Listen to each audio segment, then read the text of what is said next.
2.5 months, hundreds of thousands of farmers in India have been protesting against new agricultural laws passed last year. They've drawn global attention, and the government's handling of dissent has become a grave cause for concern. Activists and journalists are being charged with serious offences, and there have been internet shutdowns at protest sites. The government says it's reacted with utmost restraint, but critics say democracy in India is taking a worrying turn. From Delhi, our India correspondent Yogita Limaye reports. This is a startling sight in a democracy. A deadly wall on the road to the national capital to keep out protesters. In India, the right to dissent is guaranteed by law.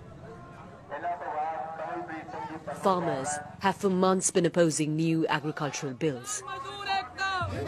During these largely peaceful protests, there have been internet shutdowns, and activists and journalists have been jailed. Mandeep Punia was arrested while covering the protests. Out on bail now, he's accused of assaulting policemen. I was beaten with batons. Those of us who are showing what's really happening on the ground are being targeted by people in power, he told me. Over the past few years, India has seen repeated crackdowns on people critical of the government and its policies.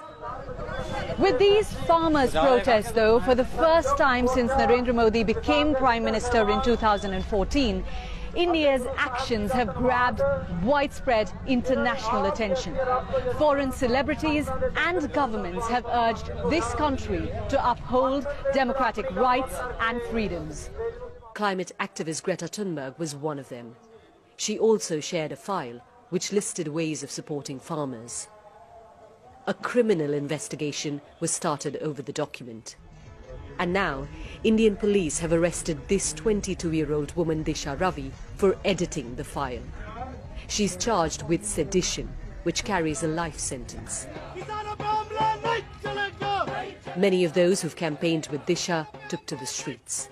Today what we are seeing is the central government decides to attack young people, innocent people, and frame them in all sorts of ridiculous charges. Accountable and hypocritical. Nidhi Razdan is one of India's most prominent journalists. This government doesn't take kindly to criticism. It does not take kindly to dissent. We are the world's largest democracy. But at the same time, what we are seeing increasingly over the last few years is a backsliding of that democracy. Prime